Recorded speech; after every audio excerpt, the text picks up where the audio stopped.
नमस्कार जी, मैं मधु शर्मा हिंदी लेखक परिवार के मंच पर एक बार पुनः आपके सामने उपस्थित हूँ और आज लेकर आई हूँ महान साहित्यकार मुंशी प्रेमचंद जी की कहानियों के खजाने में से एक नायाब कहानी शुद्रा। शुद्रा कहानी एक ऐसी लड़की की कहानी है जिसके जीवन में कई उतार चढ़ाव आते हैं और इन उतार चढ़ाव में कितने दुखों का वो सामना करती है और उन दुखों का एक दुखद अंत किस तरह होता है। आइए सुनते हैं इस कहानी में। माँ और बेटी एक झोंपड़ी में गांव के उस सिरे पर रहती थी। बेटी बाग से पत्तियां तोड़ लाती, माँ भाड़ जोंकती। यही उनकी जीविका थी। सेर दो सेर अनाज मिल जाता था, खाकर पड़ रहती थी। माता विधवा थी, बेटी कुंवारी। घर में और कोई आदमी न था। माँ का नाम था गंगा और बेटी का नाम था गौरा। गंगा को कई साल से यह चिंता लगी हुई थी कि कहीं गौरा की सगाई हो जाए, लेकिन कहीं बात पक्की न होती थी। अपने पति के मर जाने के बाद गंगा ने कोई दूसरा घर न किया था, न कोई दूसरा धंधा ही करती थी। इससे लोगों को संदेह हो गया कि आखिर इनका गुजारा कैसे होता है। और लोग तो छाती फाड़ फाड़ कर काम करते हैं, फिर भी पेट भर अन्न मयस्सर नहीं होता। और यह स्त्री कोई धंधा नहीं करती, फिर भी माँ बेटी आराम से रहती है, किसी के सामने हाथ नहीं फैलाती। इसमें कुछ न कुछ रहस्य अवश्य है। धीरे धीरे यह संदेह और भी दृढ़ हो गया और अब तक जीवित था। बिरादरी में कोई गौरा से सगाई करने पर राजी न होता था। शूद्रों की बिरादरी बहुत छोटी होती है, 10-5 कोस से अधिक उसका क्षेत्र नहीं होता। इसलिए एक दूसरे के गुण दोष किसी से छिपे नहीं रहते, उन पर पर्दा ही डाला जा सकता है। इस भ्रांति को शांत करने के लिए माँ ने बेटी के साथ कई तीर्थ यात्राएं की, उड़ीसा तक हो आई, लेकिन संदेह न मिटा। गौरा युवती थी, सुंदरी थी, पर उसे किसी ने कुएं पर या खेतों में हंसते बोलते नहीं देखा। उसकी निगाह कभी ऊपर उठती ही न थी, लेकिन ये बातें भी संदेह को और पुष्ट करती थी। अवश्य कोई न कोई रहस्य है।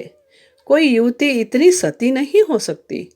कुछ गुपचुप की बात अवश्य है। यूं ही दिन गुजरते जाते थे। बुढ़िया दिनों दिन चिंता से घुल रही थी। उधर सुंदरी की मुख छवि दिनों दिन निखरती जा रही थी, कली खिलकर फूल हो रही थी। एक दिन एक परदेसी गांव से होकर निकला। 10-12 कोस से आ रहा था। नौकरी की खोज में कलकत्ता जा रहा था। रात हो गई।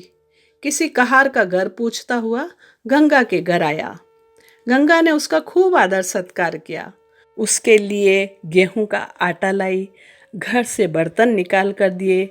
कहार ने पकाया, खाया, लेटा और बातें होने लगी। सगाई की भी चर्चा छिड़ गई। कहार जवान था। उसकी गौरा पर निगाह पड़ी। उसका रंग ढंग देखा, उसकी सजल छवि आंखों में समा गई। सगाई करने पर राजी हो गया। लौटकर घर चला गया।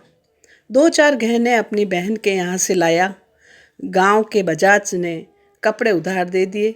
2-4 भाई बंधुओं के साथ सगाई करने आ पहुंचा। सगाई हो गई, यहीं रहने लगा। गंगा बेटी और दामाद को आंखों से दूर न कर सकती थी, परंतु 10-5 दिनों में ही मंगरू के कानों में इधर उधर की बातें पड़ने लगी। सिर्फ बिरादरी ही के नहीं, अन्य जाति वाले भी उनके कान भरने लगे। ये बातें सुन मंगरू पछताता था कि नाक ही यहाँ फंसा, पर गौरा को छोड़ने का ख्याल कर उसका दिल कांप उठता था।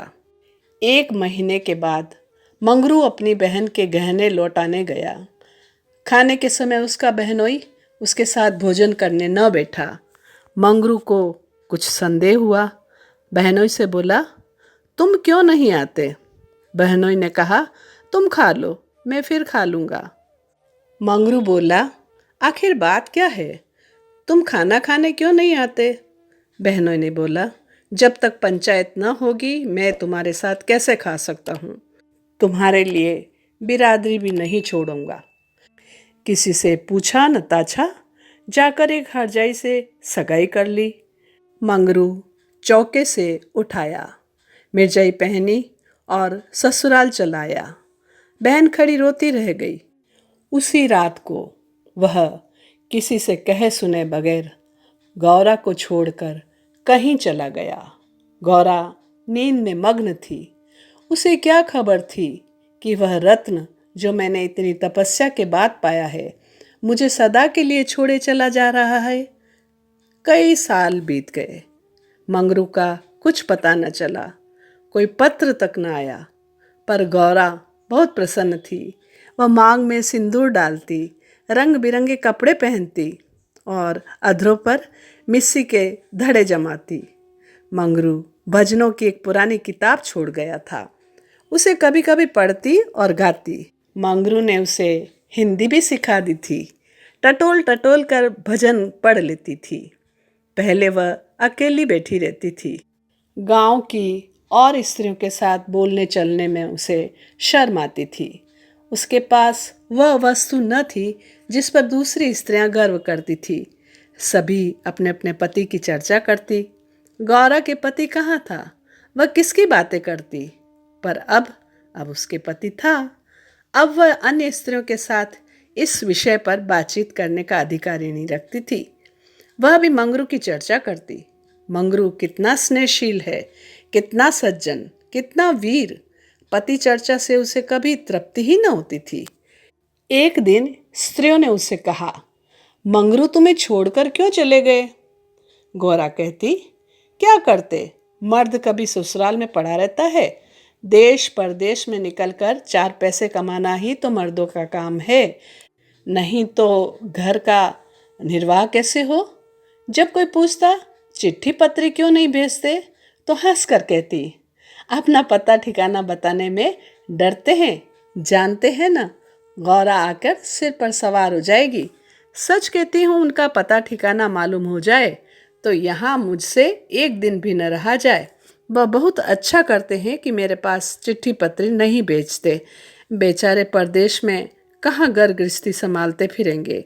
एक दिन किसी सहेली ने कहा, हम न मानेंगे, तुमसे जरूर मंगरू से झगड़ा हो गया है, नहीं तो बिना कुछ कहे सुने क्यों चले जाते। गौरा ने हंसकर कहा, बहन, अपने देवता से भी कोई झगड़ा करता है?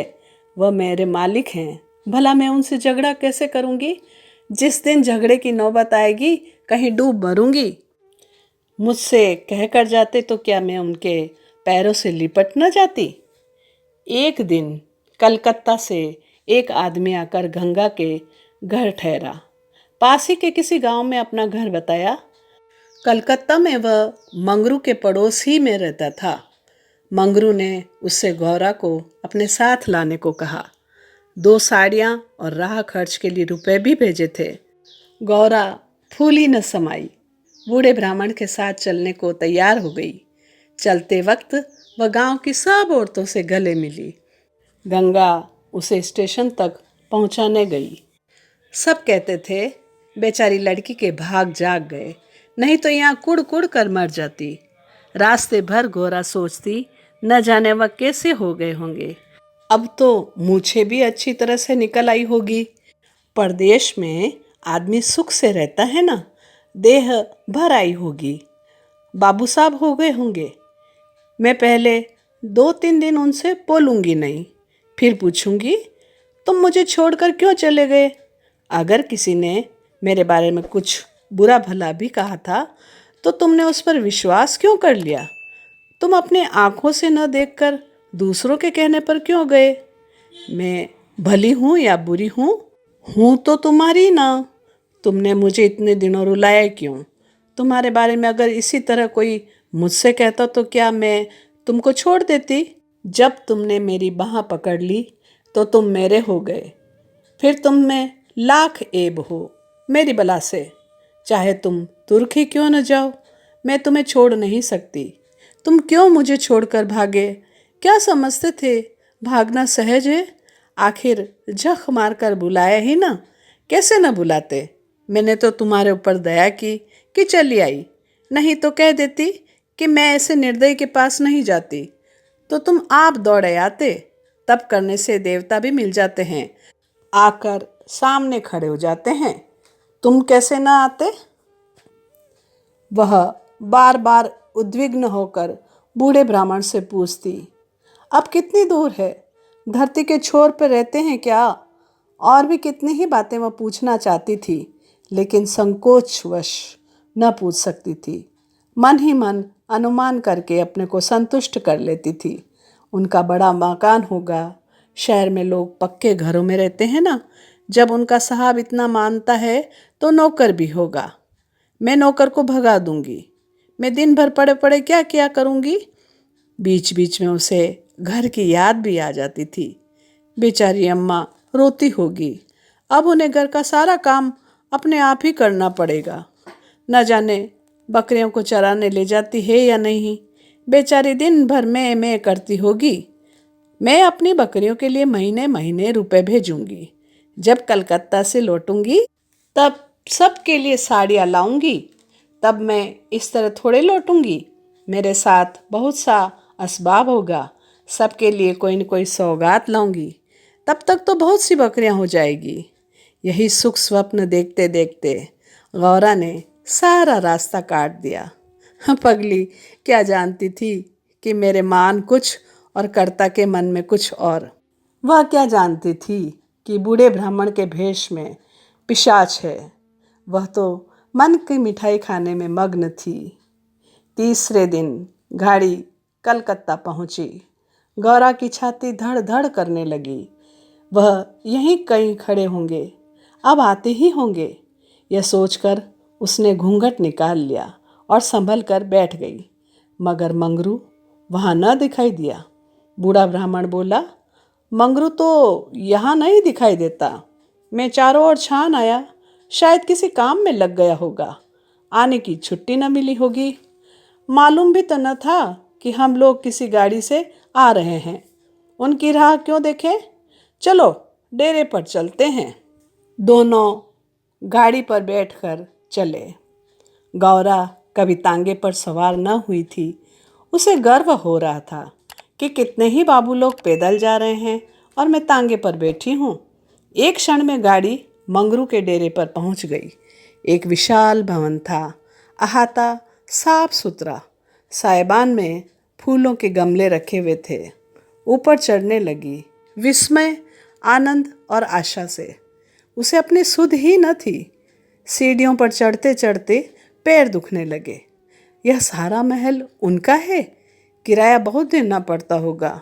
रुपए को तो वह कुछ समझते ही नहीं होंगे। उसका हृदय धड़क रहा था कि कहीं मंगरू ऊपर से उतरते आ न रहे हो। सीढ़ी पर भेंट हो गई तो मैं क्या करूँगी? भगवान करे वह पड़े सोते रहे हो। जब मैं जाऊँगा और वह मुझसे देखते ही हड़बड़ाकर उठ बैठेंगे। आखिर सीढ़ियों का अंत हुआ। ऊपर एक कमरे में गौरा को ले जाकर ब्राह्मण देवता ने बिठा दिया। यही मंगरू का डेरा था। मगर मंगरू यहाँ भी नदारद। कोठरी में केवल एक खाट पड़ी हुई थी। एक किनारे दो चार बर्तन रखे हुए थे। यही उनकी कोठरी है। तो मकान किसी दूसरे का है। उन्होंने यह कोठरी किराए पर ली होगी। मालूम होता है रात को बाजार में पूरियां खाकर सो रहे होंगे। यही उनके सोने की खाट है। एक किनारे घड़ा रखा हुआ था। गोरा को मारे प्यास के तालू सूख रहा था। घड़े से पानी उड़ेल कर पिया। एक किनारे पर एक झाड़ू रखा था। गौरा रास्ते की थकी थी, पर प्रेमोल्लास में थकन कहाँ। उसने कोठरी में झाड़ू लगाया, बर्तनों को धो धो कर एक जगह रखा। कोठरी की एक एक वस्तु, यहाँ तक कि उसकी फर्श और दीवारों में उसे आत्मीयता की झलक दिखाई देती थी। उस घर में भी जहाँ उसे अपने जीवन के 25 वर्ष काटे थे, उसे अधिकार का ऐसा गौरवयुक्त आनंद कभी प्राप्त नहीं हुआ था। मगर उस कोठरी में बैठे बैठे उसे संध्या हो गई और मंगरू का कहीं अता पता नहीं। अब छुट्टी मिली होगी। सांझ को सब जगह छुट्टी होती है। अब वह आ रहे होंगे। मगर बूढ़े बाबा ने उनसे कह तो दिया ही होगा। वह क्या अपने साहब से थोड़ी ही देर की छुट्टी न ले सकते थे? कोई बात होगी तभी तो नहीं आए। अंधेरा हो गया। कोठरी में दीपक न था। गोरा द्वार पर खड़ी पति की बाट देख रही थी। झीने पर बहुत से आदमियों के चढ़ने उतरने की आहट मिलती थी। बार बार गोरा को मालूम होता था कि वह आ रहे हैं, पर उधर कोई न आता था। 9 बजे बूढ़े बाबा आए। गौरा ने समझा मंगरू है। झटपट कोठरी के बाहर निकल आई। देखा तो ब्राह्मण। बोली, वह कहाँ रह गए? बूढ़ा बोला, उनकी तो यहाँ से बदली हो गई। दफ्तर में गया था तो मालूम हुआ कि वह अपने साहब के साथ यहाँ से कोई 8 दिन की राह पर चले गए। उन्होंने साहब से बहुत हाथ जोड़े कि मुझे 10 दिन की मोहलत दे दीजिए, लेकिन साहब ने एक न मानी। मंगरू यहाँ लोगों से कह गए थे कि घर के लोग आए तो मेरे पास भेज देना। अपना पता दे गए हैं। कल मैं तुम्हें यहाँ से जहाज पर बिठा दूंगा। उस जहाज पर हमारे देश के और बहुत से होंगे, इसलिए मार्ग में कोई कष्ट न होगा तुम्हें। गौरा ने पूछा, कितने दिन में जहाज पहुंचेगा? बूढ़ा बोला, 8-10 दिन से कम न लगेंगे, मगर घबराने की कोई बात नहीं। तुम्हें किसी बात की तकलीफ न होगी। अब तक गौरा को अपने गांव लौटने की आशा थी। कभी न कभी वह अपने पति को वहां अवश्य खींच ले जाएगी। लेकिन जैसे ही वह जहाज पर बैठी, उसे ऐसा मालूम हुआ कि अब फिर माता को न देखूंगी, फिर गांव के दर्शन न होंगे। देश से सदा के लिए ऐसे लगा जिसे नाता टूट रहा है। देर तक घाट पर खड़ी रोती रही। जहाज और समुद्र देखकर उसे भय हो रहा था। हृदय दहल जाता था। शाम को जहाज खुला। उस समय गौरा का हृदय एक अक्षय भय से चंचल हो उठा। थोड़ी देर के लिए नैराश्य ने उस पर अपना आतंक जमा लिया। न जाने किस देश में मैं जा रही हूँ, उनसे भेंट भी होगी या नहीं, उन्हें मैं कहाँ खोजती फिरूंगी, कोई पता ठिकाना भी तो नहीं मालूम। बार बार पछताती थी कि एक दिन पहले क्यों न चली आई। कलकत्ता में भेंट हो जाती तो मैं उन्हें वहाँ कभी न जाने देती। जहाज पर और कितने ही मुसाफिर थे। कुछ स्त्रियां भी थी। उनमें बराबर गाली गलौज होती रहती थी, इसलिए गोरा को उनसे बातें करने की इच्छा नहीं होती थी। लेकिन एक स्त्री उदास दिखाई देती थी। गौरा ने उससे पूछा, तुम कहाँ जाती हो बहन? उस स्त्री की बड़ी बड़ी आंखें सजल हो गई। बोली, कहाँ बताऊं बहन, और क्या बताऊं कि कहाँ जा रही हूँ। जहाँ भाग्य लिए जाता है वहीं जा रही हूँ। तुम कहाँ जाती हो? गोरा बोली, मैं तो अपने मालिक के पास जा रही हूँ। जहाँ यह जहाज रुकेगा वह वही नौकर है। मैं कल आ जाती तो उनसे कलकत्ता में ही भेंट हो जाती। आने में देर हो गई बहन। क्या जानती थी कि वह इतनी दूर चले जाएंगे। स्त्री बोली, अरे बहन, कहीं तुम्हें भी तो कोई बहका कर नहीं लाया है? तुम घर से किसके साथ आई हो? गोरा बोली, मेरे आदमी ने कलकत्ता से एक आदमी भेजकर मुझे बुलाया था। वह आदमी तुम्हारा जान पहचान का था? नहीं, वह तो एक बूढ़ा ब्राह्मण था। अच्छा, वही लंबा सा, दुबला पतला, लक लक बूढ़ा, जिसकी एक आंख में फूली पड़ी हुई थी। गोरा बोली, हाँ हाँ वही। क्या तुम उसे जानती हो? उसी दुष्ट ने तो मेरा भी सर्वनाश किया है। ईश्वर करे उसकी 7 पुश्तें नरक भोगे, उसका विनाश हो जाए, कोई पाने देने वाला भी न रहे, कोड़ी होकर मरे।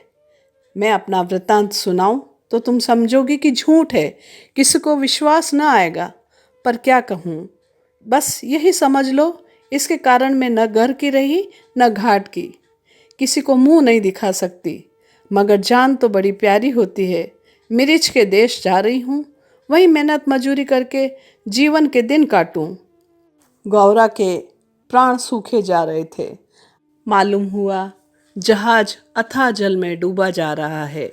समझ गई बूढ़े ब्राह्मण ने दगा की। अपने गांव में सुना करती थी कि गरीब लोग मिर्च में भर्ती होने के लिए जाया करते हैं, मगर जो वहाँ जाता है वह फिर नहीं लौटता है।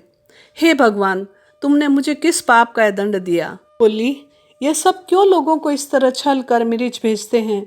स्त्री रुपए के लोभ से, और किस लिए? सुनती हूँ आदमी पीछे इन सभी को कुछ रुपए मिलते हैं। मजूरी? गोरा सोचने लगी, अब क्या करूं?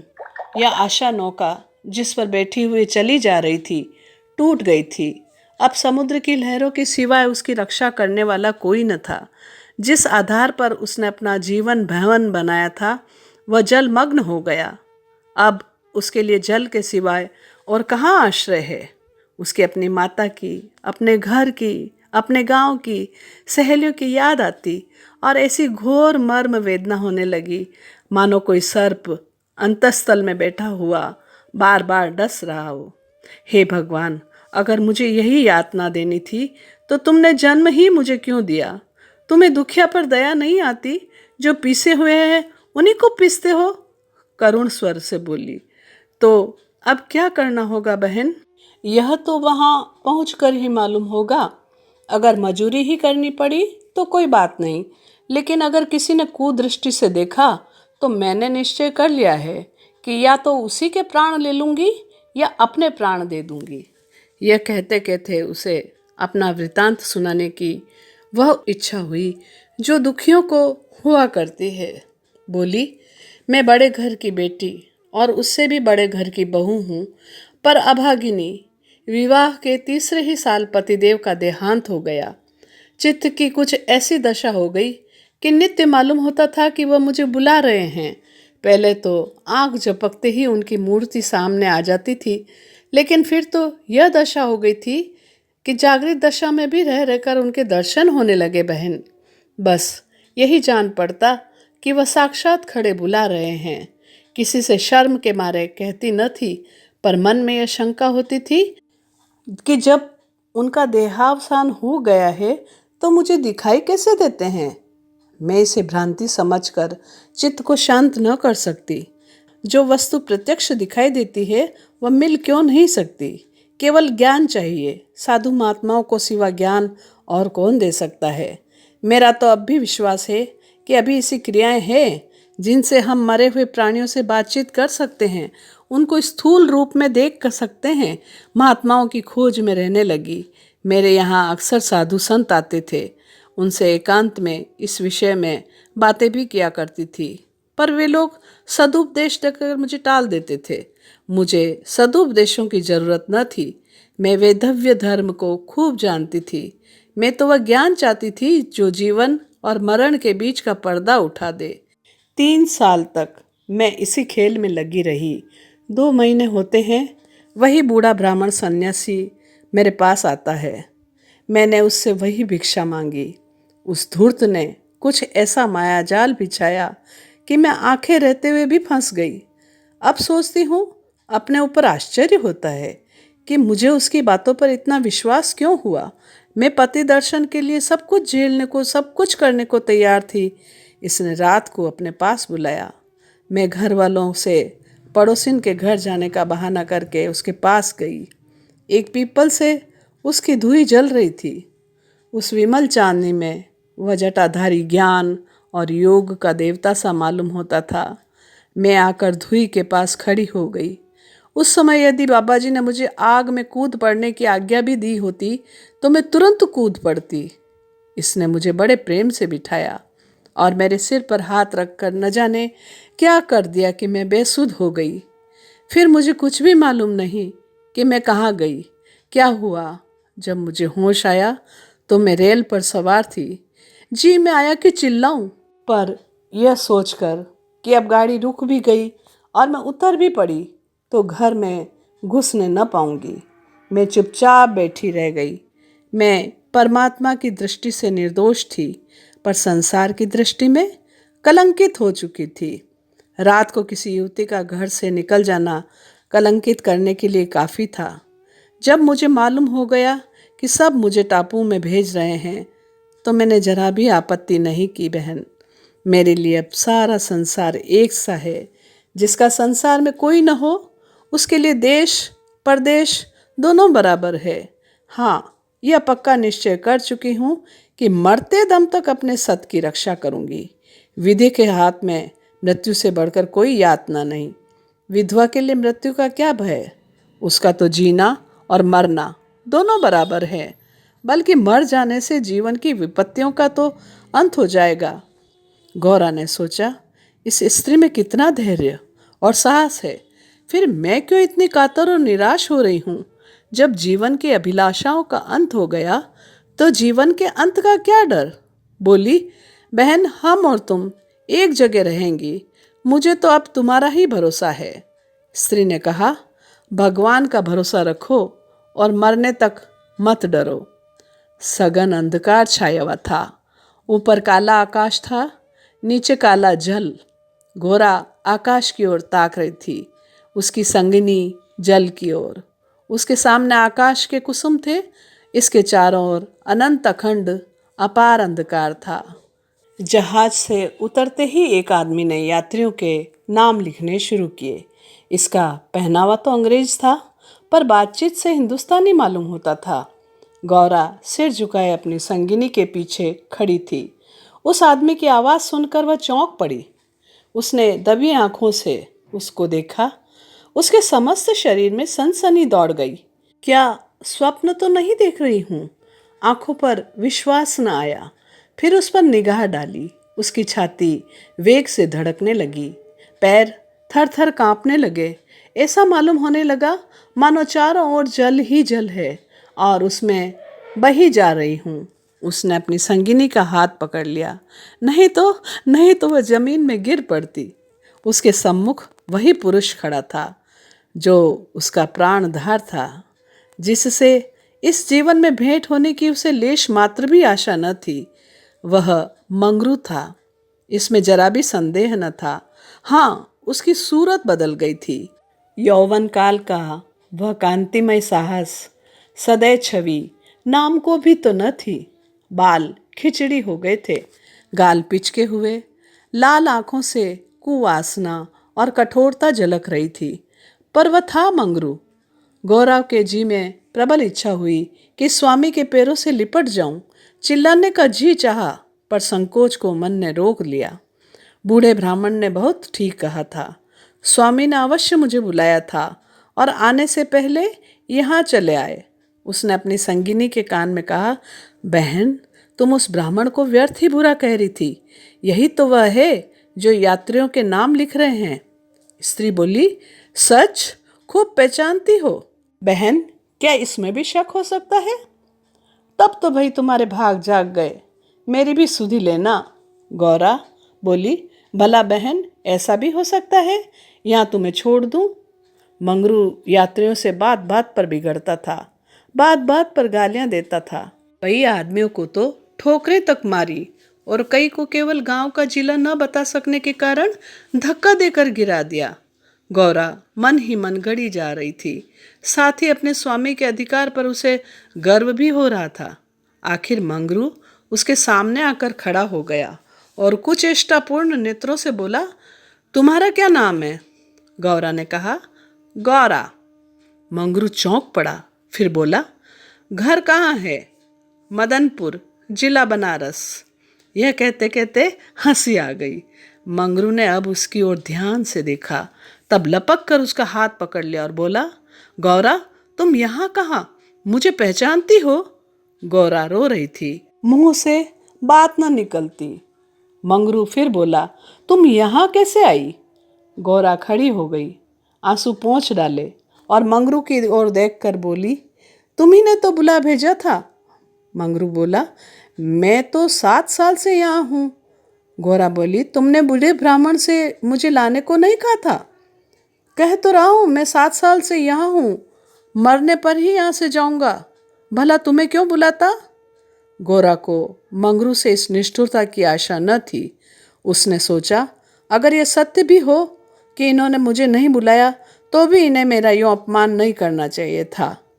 क्या वह समझते हैं कि मैं इनकी रोटियों पर आई हूँ? यह तो इतने ओछे स्वभाव के न थे। शायद दर्जा पाकर उन्हें मद हो गया। नारी सुलभ अभिमान ने गर्दन उठाकर उससे कहा, तुम्हारी इच्छा हो तो अब यहाँ से लौट जाऊँ, तुम्हारे ऊपर भार बनना नहीं चाहती।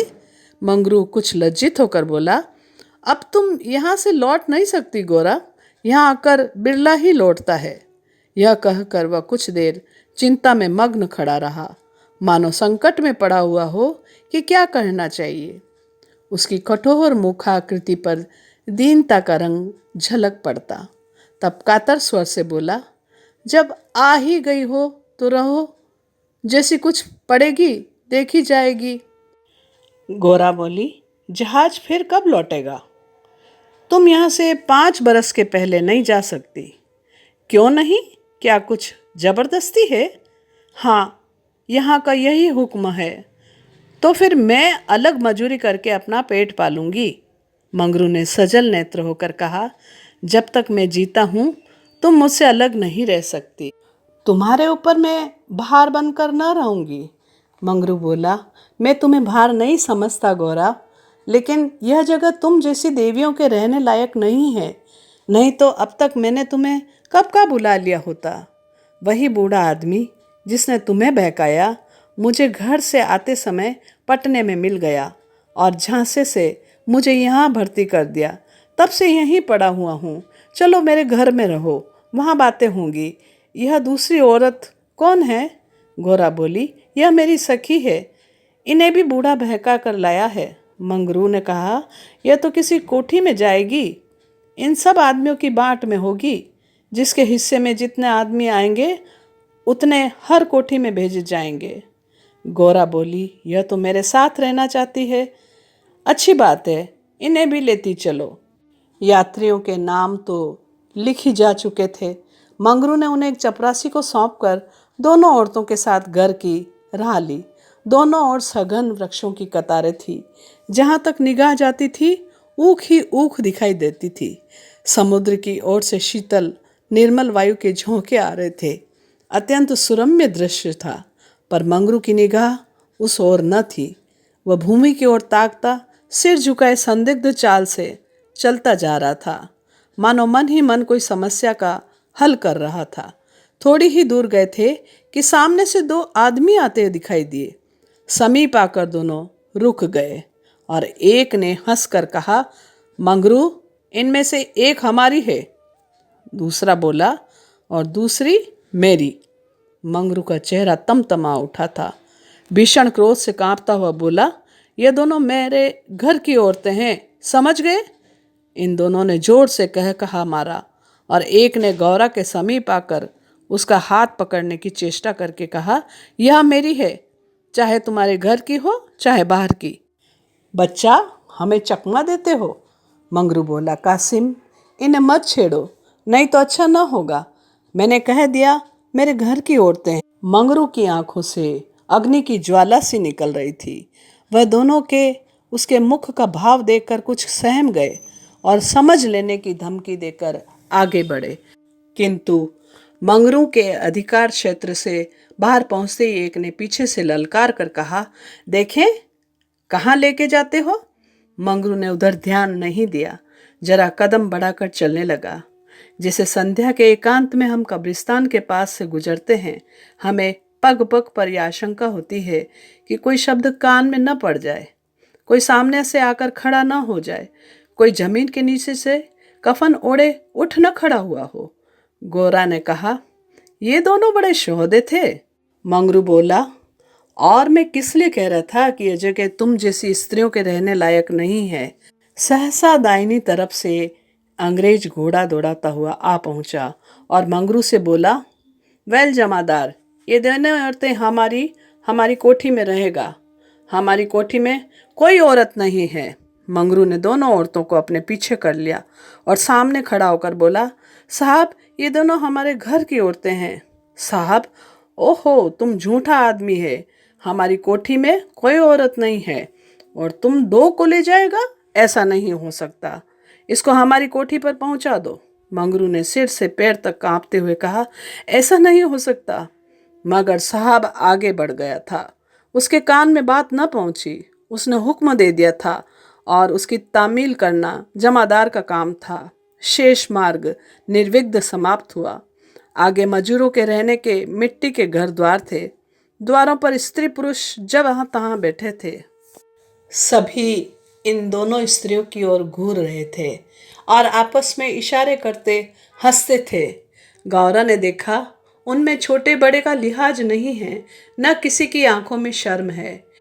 एक आदमी ने चीलम पीते हुए एक दूसरे आदमी की ओर इशारा करके कहा, 4 दिन की चांदनी फिर अंधेरी रात। दूसरी अपनी चोटी गूंथती हुई बोली, कल और है ना।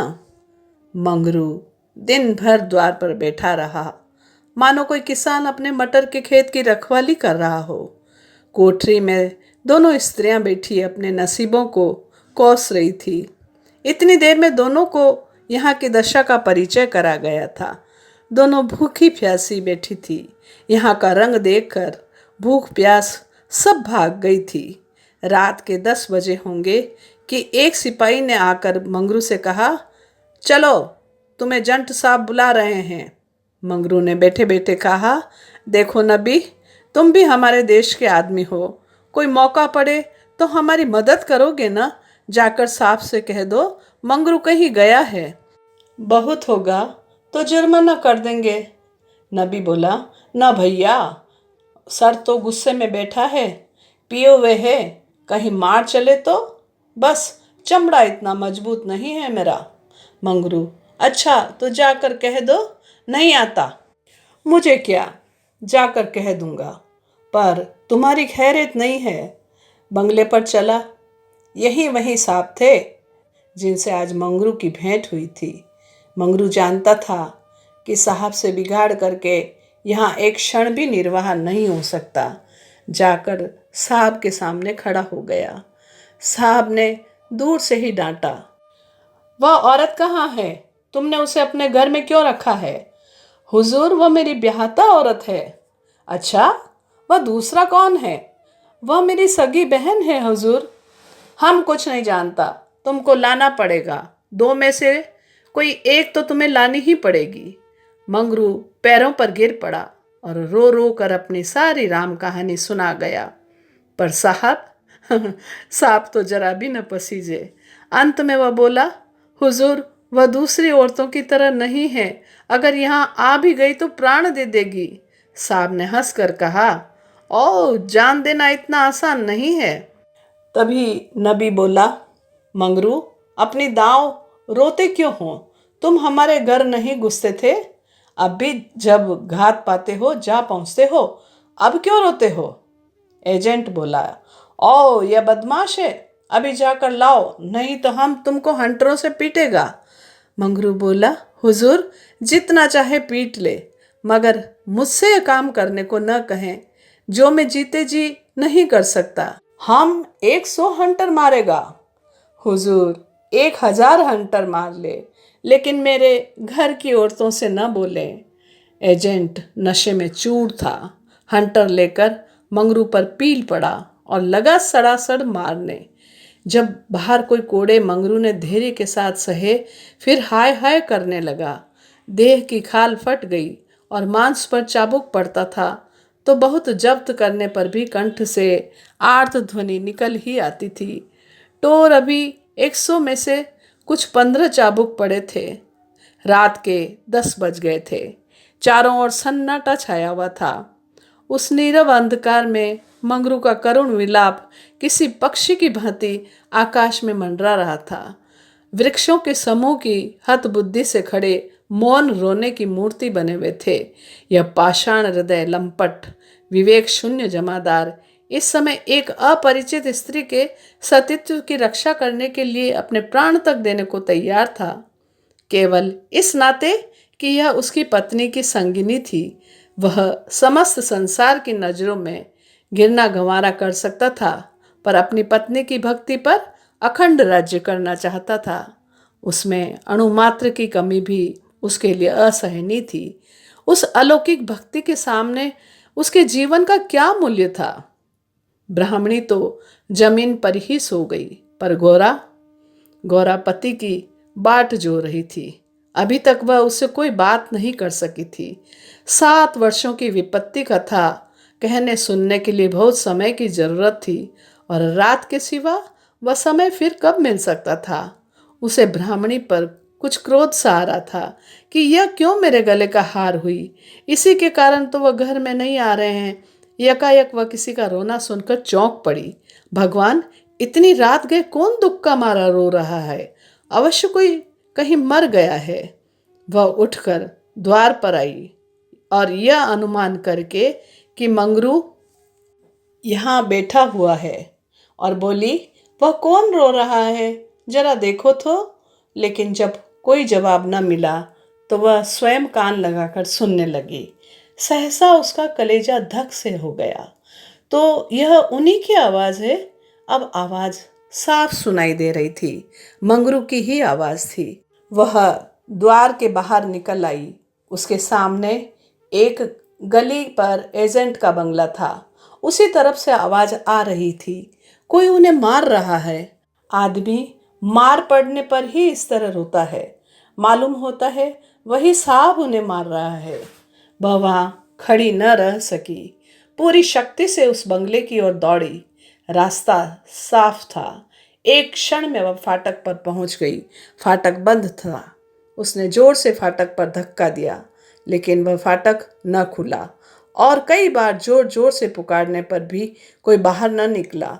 तो वह फाटक के जंगलों पर पैर रखकर भीतर कूद पड़ी, और उस पार जाते ही उसने एक रोमांचकारी दृश्य देखा। मंगरू नंगे बदन बरामदे में खड़ा था और एक अंग्रेज उसे हंटरों से मार रहा था। गौरा की आंखों के सामने अंधेरा छा गया। वह एक छलांग में साहब के सामने जाकर खड़ी हो गई और मंगरू को अपने अक्षय प्रेम संबल हाथों से ढककर बोली, सरकार, दया करो, इनके बदले मुझे जितना चाहे मार लो, पर इनको छोड़ दो। एजेंट ने हाथ रोक लिया और उन्मत्त की भांति गौरा की ओर कई कदम पास आकर बोला, हम इसको छोड़ दें तो तुम मेरे पास रहेगा। मंगरू के नथने फड़कने लगे। यह पामर नीच अंग्रेज मेरी पत्नी को इस तरह की बातें कर रहा है। अब तक वह जिस अमूल्य रत्न की रक्षा के लिए इतनी यातनाएं सह रहा था, वही वस्तु साहब के हाथ में चली जा रही है। यह असह्य था। उसने चाहा कि लपक कर साहब की गर्दन पर चढ़ बैठूं। जो कुछ होना है हो जाए। यह अपमान सहने के बाद जीकर ही क्या करूँगा। लेकिन नबी ने उसे तुरंत पकड़ लिया और कई आदमियों को बुलाकर उसके हाथ पांव बांध दिए। मंगरू भूमि पर छटपटाने लगा। गौरा रोती हुई साहब के पैरों पर गिर पड़ी और बोली, हुजूर, इन्हें छोड़ दें, मुझ पर दया करें। एजेंट, तुम हमारे पास रहेगा। गौरा ने खून का घूंट पीकर कहा, हाँ, रहूंगी। बाहर मंगरू बरामदे में पड़ा कहरा रहा था। उसकी देह में सूजन थी और घावों में जलन। सारे अंग जकड़ गए थे।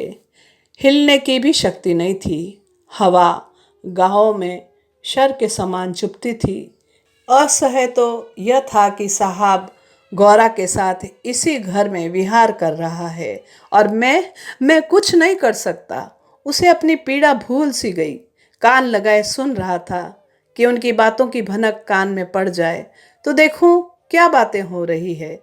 गौरा अवश्य चिल्लाकर भागेगी और साहब उसके पीछे दौड़ेगा। अगर मुझसे खुद उठा जाता तो इस वक्त बच्चा को खोद कर गाड़ ही देता। लेकिन बड़ी देर हो गई है। न तो गौरा चिल्लाई, न बंगले से निकलकर भागी।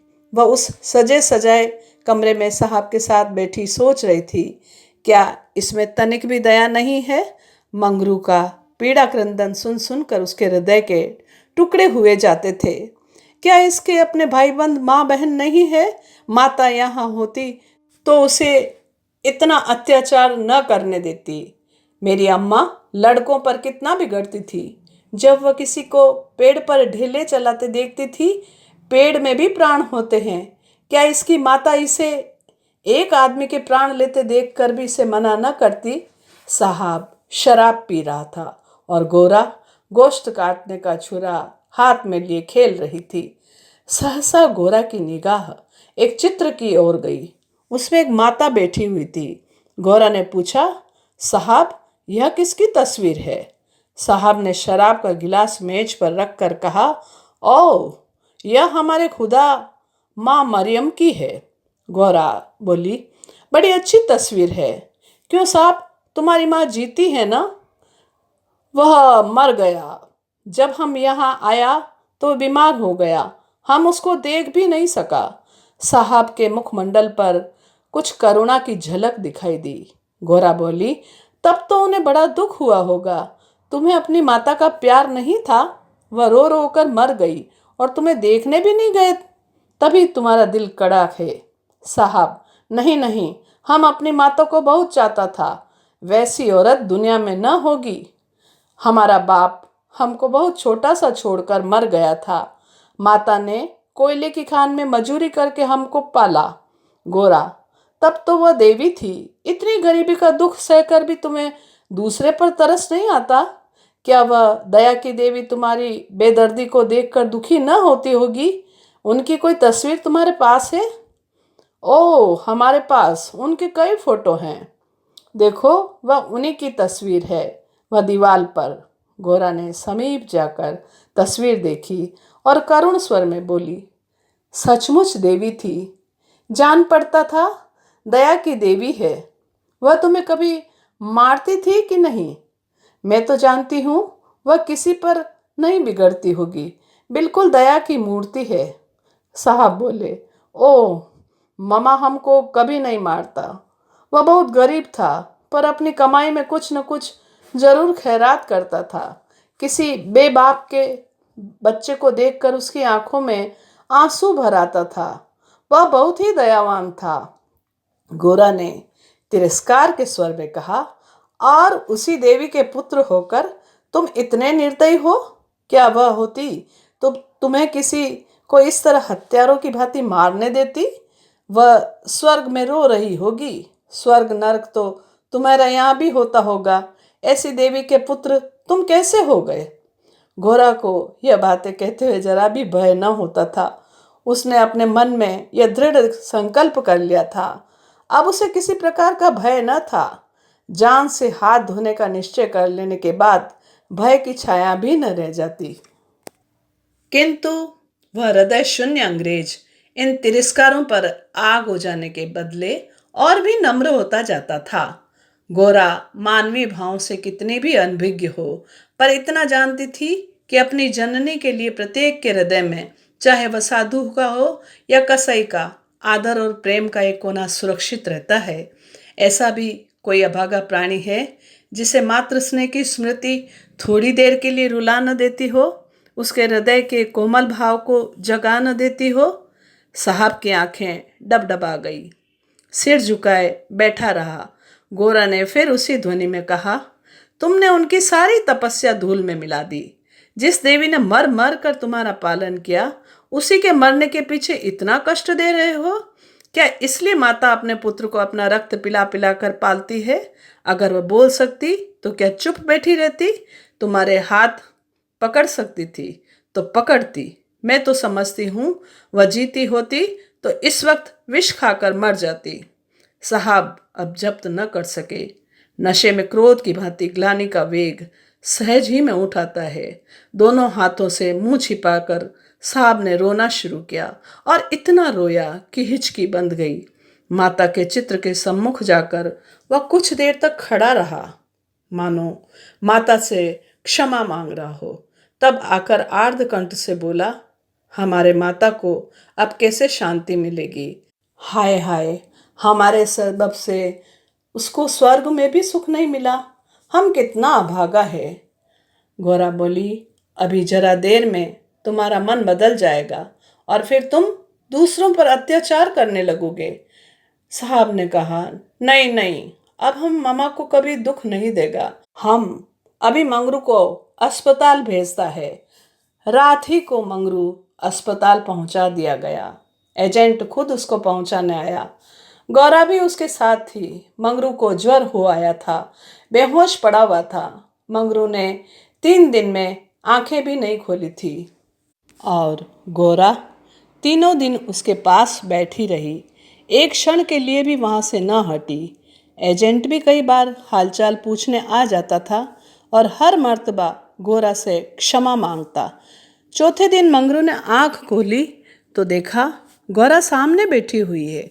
गौरा उसे आंखें खोलते देखकर पास आ खड़ी हुई और बोली, अब कैसा जी है? मंगरू ने कहा, तुम यहाँ कब आई? गौरा बोली, मैं तो तुम्हारे साथ ही यहाँ आई थी, तब से यही हूँ। साहब के बंगले में क्या जगह नहीं है? अगर बंगले की चाह होती तो 7 समुंदर पार कर तुम्हारे पास क्यों आती? हाँ, आकर कौन सा सुख दे दिया है तुम्हें? यही करना था तो मुझे मर क्यों न जाने दिया? गौरा ने झुंझला कर कहा, तुम इस तरह की बातें मुझसे न करो, ऐसी बातों से मेरी देह में आग लग जाती है। मंगरू ने मुंह फेर लिया, मानो उसे गौरा की बात पर विश्वास नहीं आया। दिन भर गौरा मंगरू के पास बेदाना पानी खड़ी रही। गौरा ने कई बार उसे बुलाया, लेकिन वह चुप्पी साधे रह गया। यह संदेह युक्त निरादर कोमल हृदय गौरा के लिए असह्य था। जिस पुरुष को वह देवतुल्य समझती थी, उसके प्रेम से वंचित होकर वह कैसे जीवित रह सकती थी? यही प्रेम उसके जीवन का आधार था। उसे खोकर अब वह अपना सर्वस्व खो चुकी थी। आधी रात से अधिक समय बीत चुका था। मंगरू बेखबर सोया हुआ था। शायद वह कोई स्वप्न देख रहा था। गौरा ने उसके चरणों पर सिर रखा और अस्पताल से निकली। मंगरू ने उसका परित्याग कर दिया था। वह भी उसका परित्याग करने जा रही थी। अस्पताल के पूर्व दिशा में एक फरलांग पर एक छोटी सी नदी बहती थी। गौरा उसके कगार पर खड़ी हो गई। अभी कई दिन पहले वह अपने गांव में आराम से पड़ी हुई थी। उसे क्या मालूम था कि जो वस्तु इतनी मुश्किल से मिल सकती है वह इतनी आसानी से खोई भी जा सकती है। उसे अपनी माँ की, अपने घर की, अपनी सहेलियों की, अपनी बकरी के बच्चों की याद आई। वह सब कुछ छोड़कर इसीलिए यहाँ आई थी। पति के शब्द, क्या साहब के बंगले में जगह नहीं है, उसके मर्म स्थान में बाणों के समान चुभे। यह सब मेरे ही कारण तो हुआ। मैं न रहूंगी तो फिर आराम से रहेंगे। सहसा उसे ब्राह्मणी की याद आ गई। उस दुखिया के दिन यहाँ कैसे कटेंगे? चलकर साहब से कह दूं कि उसे या तो उसके घर भेज दे या किसी पाठशाला में काम दिला दे। वह लौटना ही चाहती थी कि किसी ने पुकारा, गौरा गौरा। वह मंगरू का करुण कंपित स्वर था। वह चुपचाप खड़ी हो गई। मंगरू ने फिर पुकारा, गौरा तुम कहाँ हो? मैं ईश्वर से कहता हूँ कि। गौरा ने और कुछ न सुना। वह धम से नदी में कूद पड़ी। बिना अपने जीवन का अंत किए वह स्वामी की विपत्ति का अंत न कर सकती थी। धमाके की आवाज़ सुनते ही मंगरू भी नदी में कूदा। वह अच्छा तैराक था, मगर कई बार गोते मारने पर भी गौरा का कहीं अता पता न चला। प्रातःकाल दोनों लाशें साथ साथ नदी में तैर रही थी। जीवन यात्रा में उन्हें वह चिर संग कभी न मिला था। स्वर्ग यात्रा में दोनों साथ साथ जा रहे थे। तो यह थी एक बेहद ही करुण और मार्मिक कहानी, मुंशी प्रेमचंद द्वारा रचित शूद्रा। उम्मीद करती हूँ कहानी आपको अवश्य पसंद आएगी। कहानी को लाइक करें, कमेंट करें और हाँ, कहानी को अन्य साहित्य प्रेमियों तक अवश्य साझा करें। धन्यवाद। अगर आपको रचना पसंद आती है तो लाइक्स और कमेंट्स ज़रूर करें और शेयर कीजिए।